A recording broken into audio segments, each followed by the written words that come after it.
Kegiatan hari ini dirangkum menjadi dua kegiatan. Kegiatan yang pertama adalah milad pondok yang ke-6.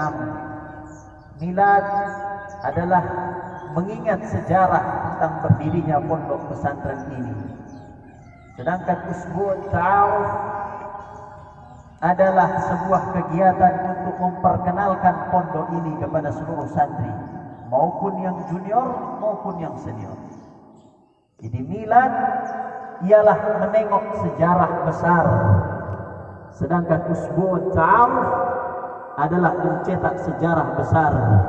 Dan selalu Al-Hijaz, baik guru maupun santrinya, tidak pernah mencatat sejarah buruk, selalu mencatat sejarah terbaik bagi agama ini, insyaallah. Tepuk tangan untuk kita semua.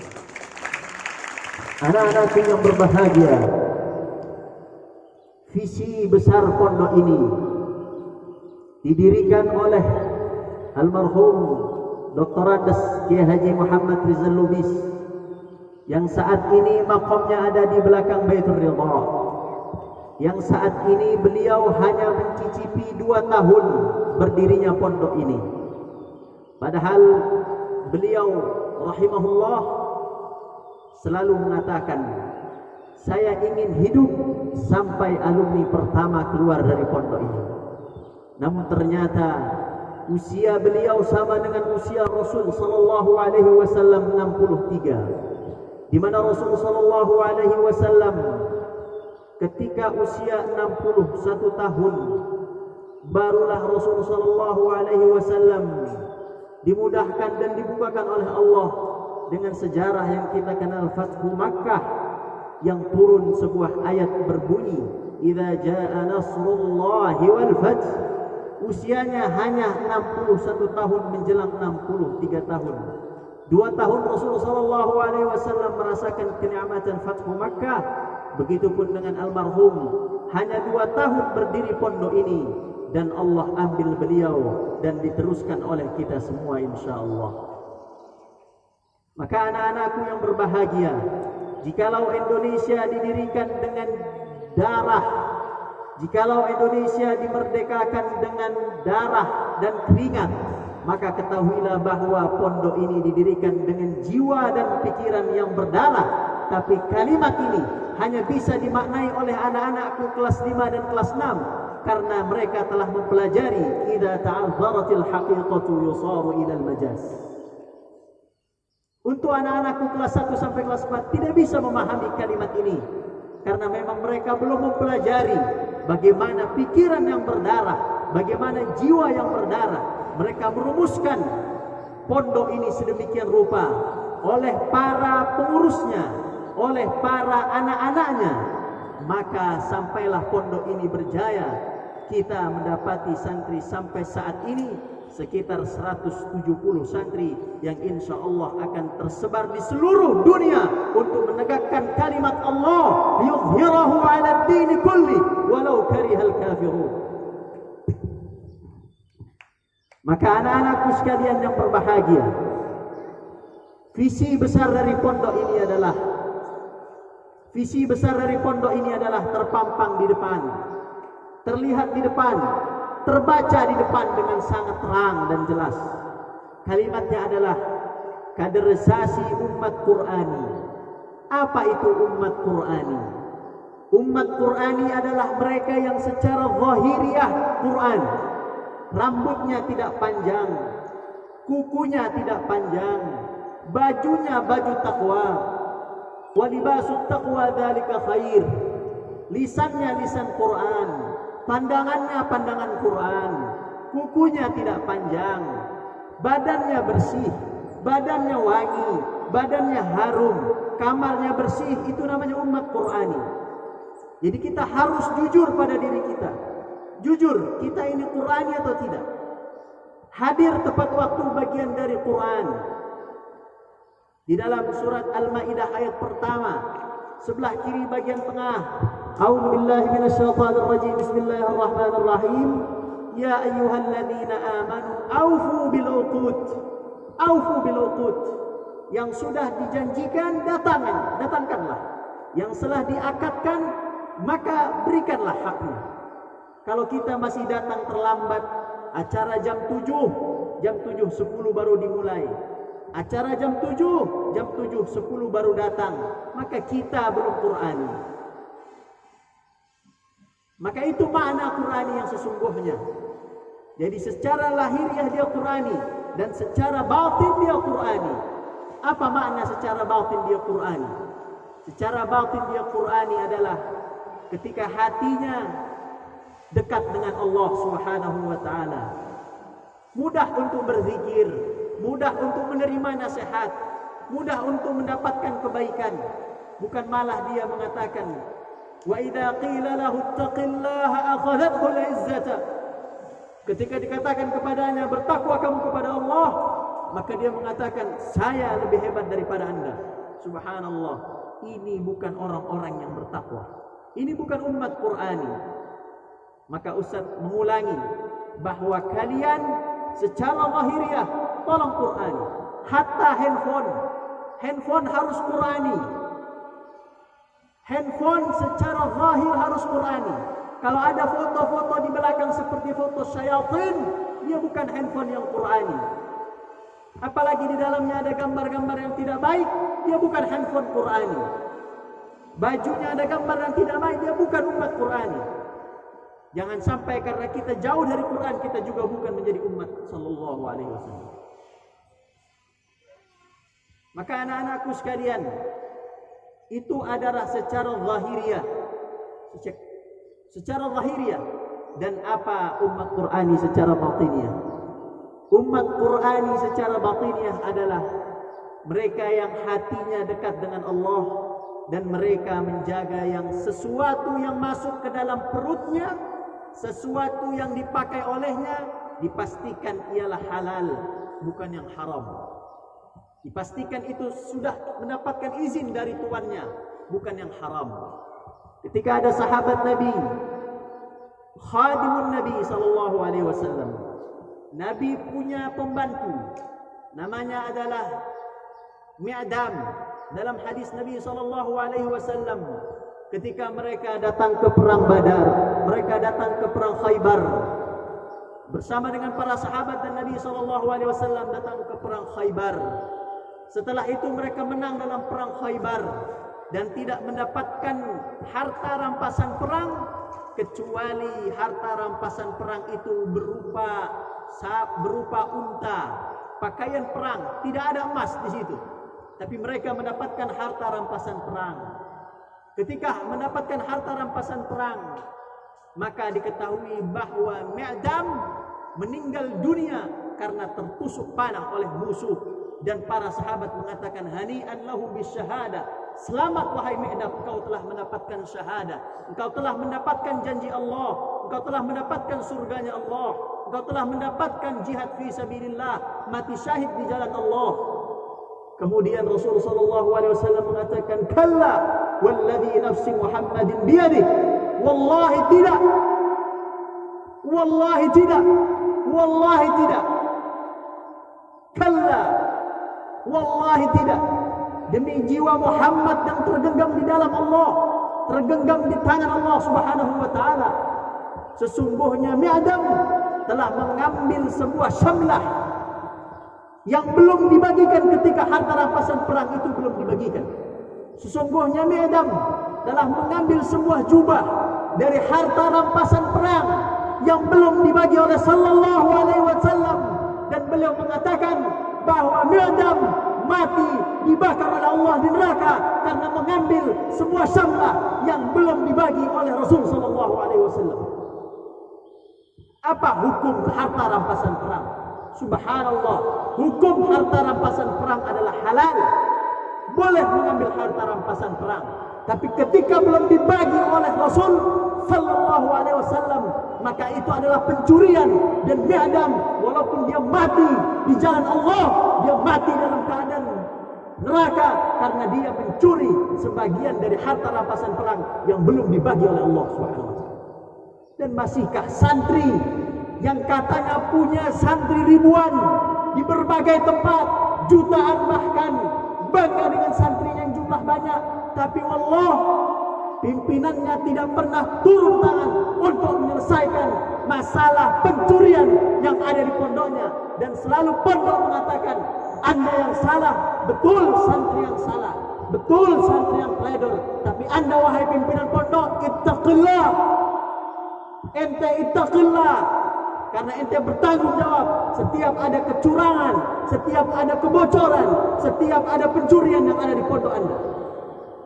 Dan di sini kalau kamu masih mencuri, maka Ustaz katakan an-naru aula bikum. An-naru aula bikum.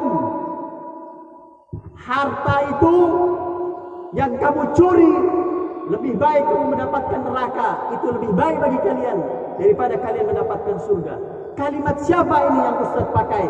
Ini hadis Rasul sallallahu alaihi wasallam ketika Abu Bakar As-Siddiq radhiyallahu taala anhu punya seorang pembantu datang membawa makanan, fa'akalahu Abu Bakar, maka Abu Bakar memakannya. Ketika memakannya, alam tas'alni ya Abu Bakar, wahai Abu Bakar, kenapa engkau tak tanya makanan ini dari mana?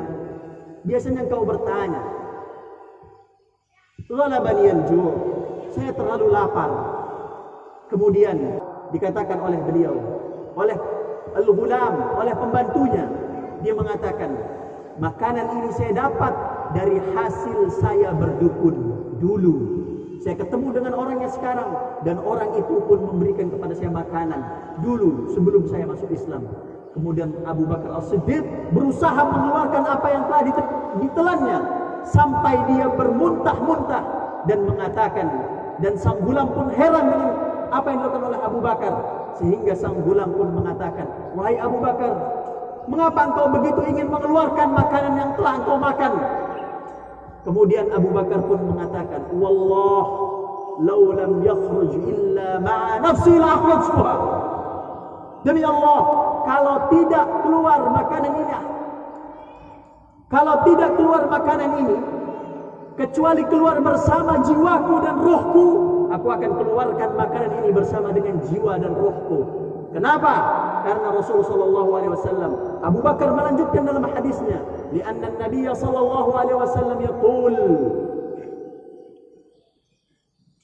as-suhtu fan-naru aula bih.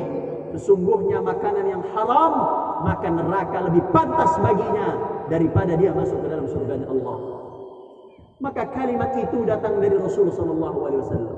Maka anak-anakku coba periksa dari pakaian yang paling atas sampai yang paling bawah. Coba periksa yang ada di dalam lemari kalian. Coba periksa yang ada di kelas-kelas kalian. Kalau memang kalian masih menggunakan yang haram, an-naru aula bikum. Sungguhnya neraka lebih cocok untuk kalian, karena kalian belum tentu mati syahadah di jalan Allah, sedangkan Adam mati di jalan Allah karena syahadah, dan dia pun masuk ke dalam neraka. Wal'iyadzubillah. Tapi insyaallah Ustaz yakin Al-Hijaz bersih dari pencuri. Insyaallah Al-Hijaz salihun, qaimun, taibun, abidun, saihun, insyaallah. Maka anak-anakku yang berbahagia, jagalah dari yang halal, jauh dari yang haram. Di umat Qur'ani adalah umat yang zahiriyah Quran, lahiriyah Quran. Dan umat Qur'ani harus mendekat dengan yang halal dan menjauh dari yang haram. Ustaz, saya menemu barang ini Ustaz di tengah jalan, saya ambil, saya belikan makanan. Itu syubhat. Itu syubhat. Faman waqa fi syubhati waqa fil haram. Barang siapa yang masuk dalam syubhat, maka dia masuk dalam keharaman. Itulah mengapa Imam Ahmad bin Hanbal mengatakan, "Idza akalta al-halal ata'ta Allah in syi'ta am abait, wa in akalta al-harama asaita Allah in syi'ta wa abait." Kalau kamu makan yang halal, sadar atau tidak sadar engkau telah mentaat kepada Allah. Kalau engkau makan yang haram, sadar atau tidak sadar engkau telah bermaksiat kepada Allah Subhanahu wa taala. Maka makanlah yang halal, jauhkan dari yang haram. Dan itulah pesan dari almarhum rahimahullah kepada anak-anaknya terkhusus anaknya yang bekerja sebagai pegawai negeri sipil. Beliau mengatakan, hati-hati kamu nak, kalau ada barang yang kau terima setelah kau bekerja engkau disogok, berikan harta itu kepada ayahmu. Ayahmu yang akan mengatur harta yang syubhat itu, ayahmu yang akan mengatur harta yang haram itu, agar kamu dan keluargamu dijauhkan dari harta yang haram. Dan terbukti siapapun yang memberikan harta kepada anak-anaknya yang haram, susah untuk tumbuh menjadi anak yang baik. Itulah mengapa dulu ketahui, pegang wahai ibu-ibu, pegang wahai guru wanita, pegang wahai guru, wahai calon guru, wahai santriwati, pegang kalimat ini. Dulu orang-orang, para istri, orang-orang saleh dulu mengatakan kepada suaminya ketika suaminya mau pergi mencari harta, mau pergi mencari nafkah, mereka mengatakan, wahai suamiku, wallah sabarna 'alal ju'i wal 'atas, sesungguhnya kami mampu bersabar terhadap kefakiran, kemiskinan, kelaparan dan kehausan.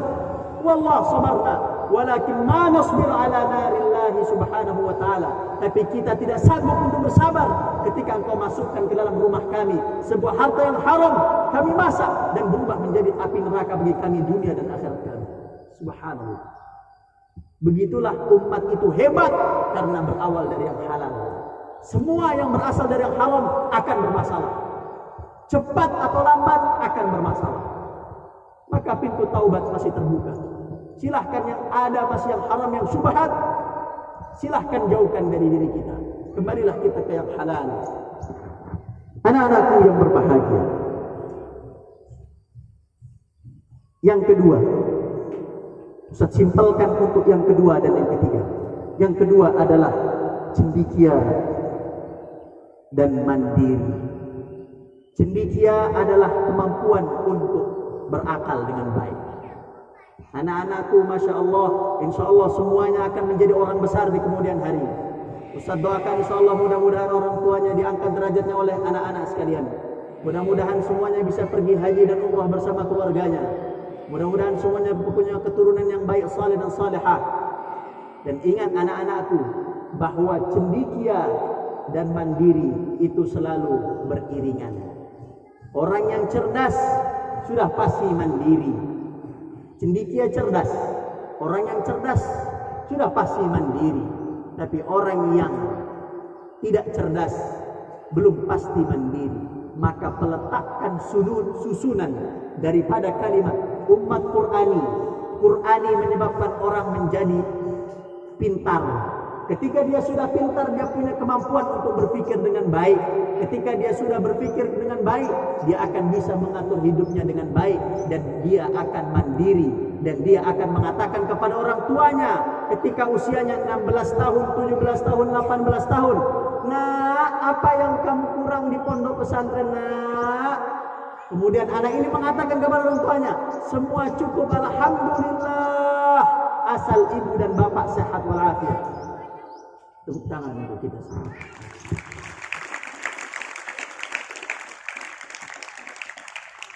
Mandiri, karena memang sudah usianya usia mandiri.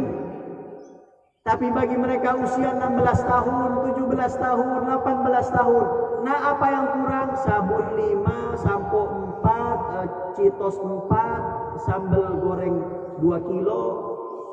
Subhanallah.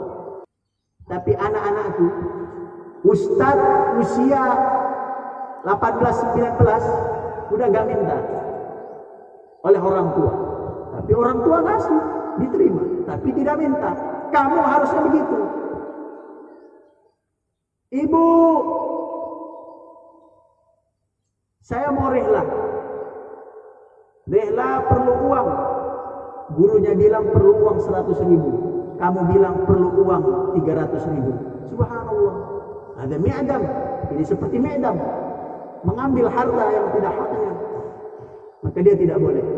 Maka anak-anakku sekalian, ketika Quran sudah dipegang, dia akan menjadi cendekia. Ketika cendekia sudah dipegang, dia akan mandiri. Tinggal pertanyaannya, ketika Anda mandiri, pegang kalimat ini, ketika Anda mandiri, usia berapa Anda mandiri? Apakah usia tua? Ketika Anda usia tua, Anda sudah mandiri, itu biasa, itu banyak. Tapi ketika Anda mandiri di usia muda, itu yang jarang. Dan Hijaz insya Allah akan mengembalikan umat terbaik ini dari tanah Jombor, insya Allah.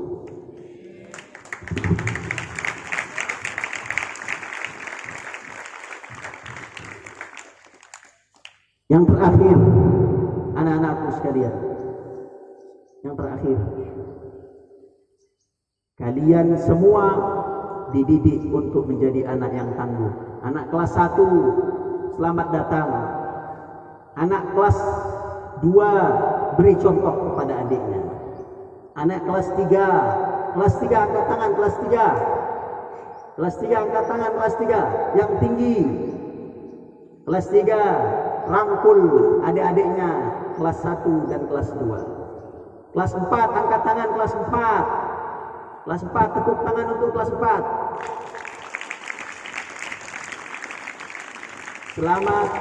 Selamat bergabung di jenjang SMA. Hati-hati kelas 4, perjalanan panjang sudah menanti kalian.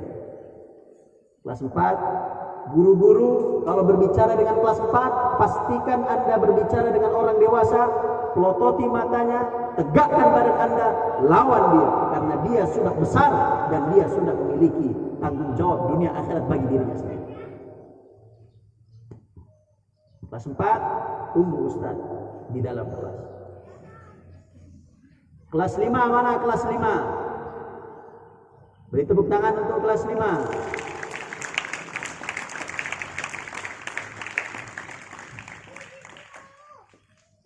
Kalau kelas 4 tekanannya 80%, maka kelas 5 tekanannya 90%. Jadi kelas 5, hati-hati kelas 5.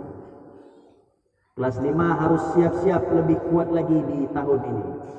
Karena akan banyak program-program yang akan membuat kalian lelah. Saya Ustaz, memang harus lelah anak muda itu. Capek saya Ustaz, harus capek. Kenyang saya Ustaz, harus kenyang. Bukan perutnya, tapi tangannya harus kenyang untuk kerja, pikirannya harus kenyang untuk berpikir, dan juga badannya harus kenyang dengan prestasi yang diberikan oleh umat ini. Kelas 6, beri tepuk tangan untuk kelas 6.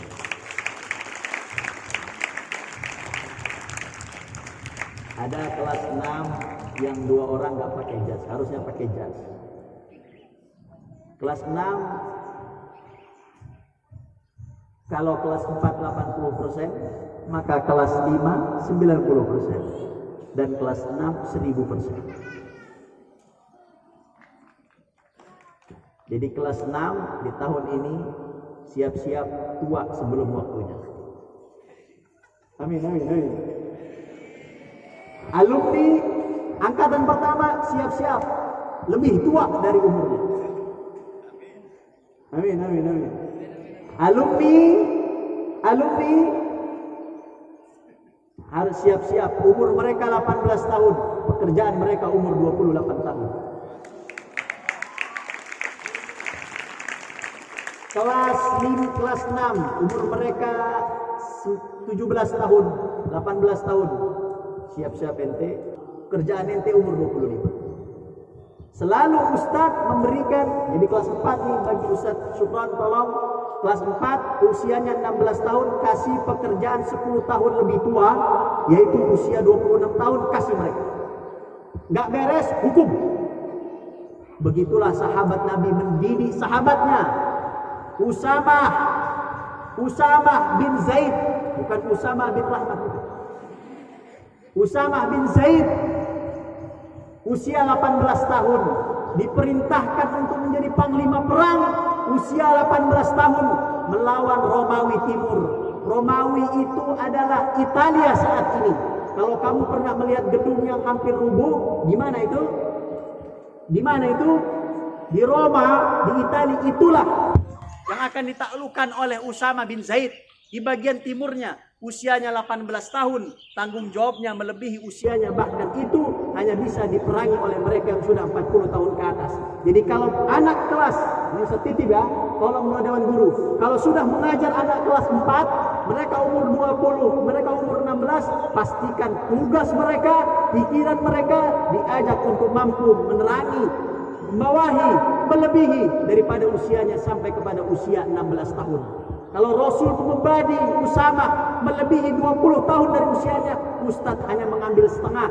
Rasul 20 tahun, Ustadz hanya mengambil setengah, 10 tahun. Jadi 16 tahun, kasih beban seperti 26 tahun. Kalau dia gak kuat, kasih lagi seperti umur 27 tahun. Gak kuat lagi, kasih lagi seperti umur 28 tahun. Gak kuat lagi, kasih lagi sampai umur 35 tahun. Sepakat? Sepakat? Tepuk tangan untuk kita semua. Maka anak-anakku kelas 4, jangan ada yang cengangas-cengenges. Jangan ada yang mencela-mencele. Kalau dicium bau, rambutnya nggak rapi, nggak pakai peci, jangan.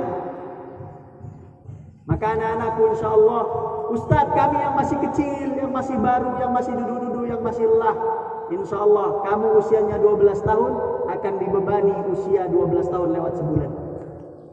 Saya tambahin sebulan aja udah. Ya. InsyaAllah mudah-mudahan Allah Subhanahu wa taala memberkahi kita semua, meridhai kita semua, mengangkat derajat kita semua. Dan yang terakhir, Ustadz ingin semua tanggap. Ketika ada apapun, tanggap. Ada temannya yang sakit, kasih obat. Ada yang temannya lemah, kasih minum. Ada yang temannya capek, didudukkan. Itu namanya tanggap. Ada anak usia 2 tahun melihat bapaknya kesakitan, sang anak pun mengatakan kepada bapaknya, sakit, sakit, sakit. Sang bapak pun mengatakan, iya nak, ini sakit nak. Kemudian sang anak pun pergi ke dapur. Ini kisah nyata. Dia anak pun pergi ke dapur, kemudian mengambil sebuah obat. Dan sebelum dia pergi ke dapur, dia mengatakan, obat, obat, obat.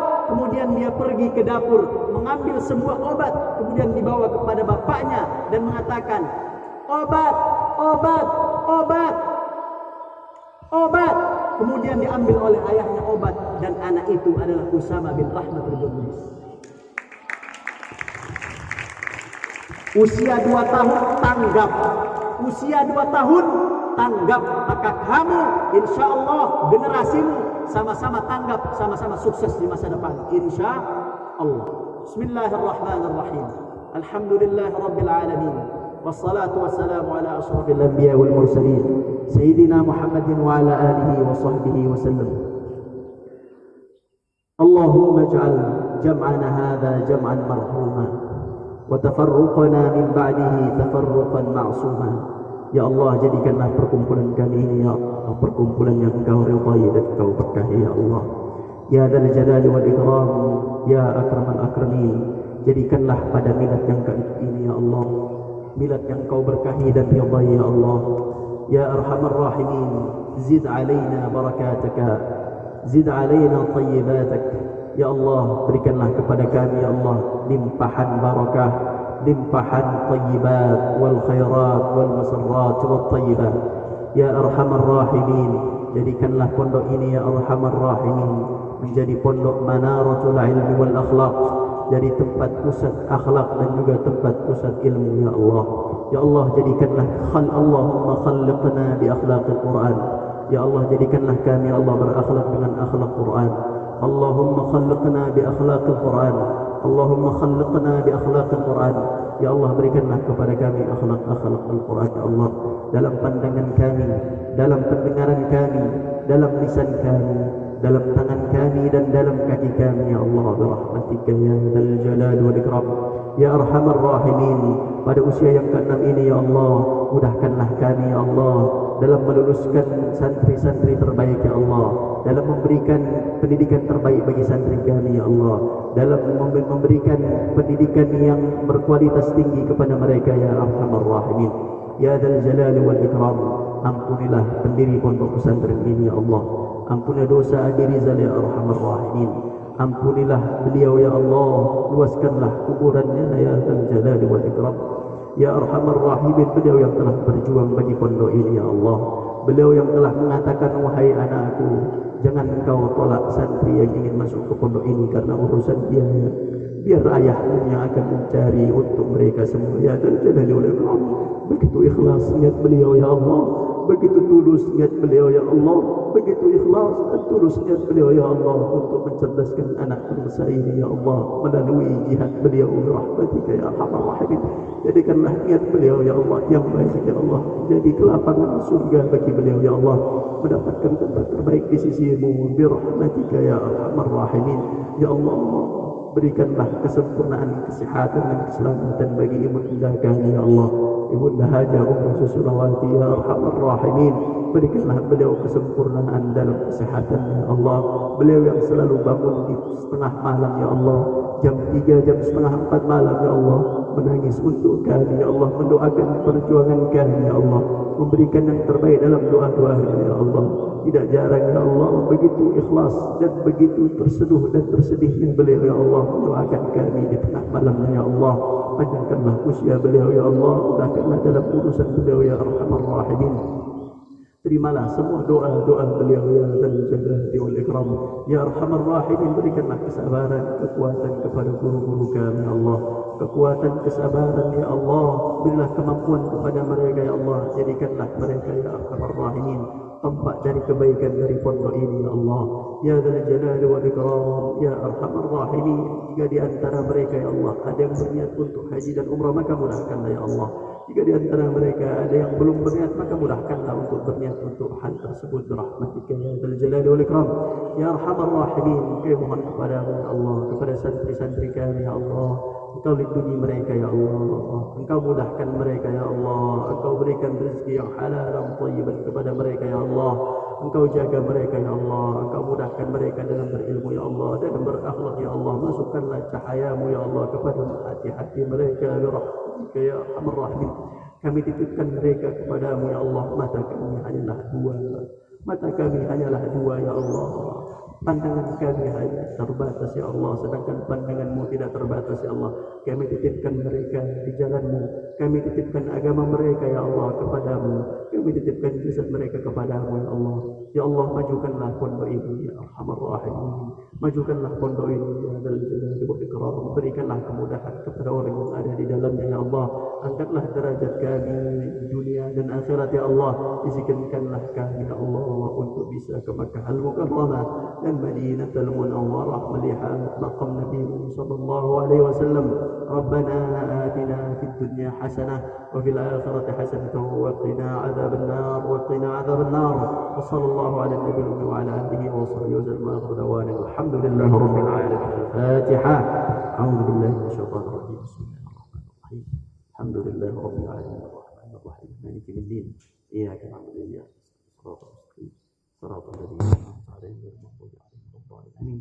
Wa lakum minkum wassalamu alaikum warahmatullahi wabarakatuh. Siap.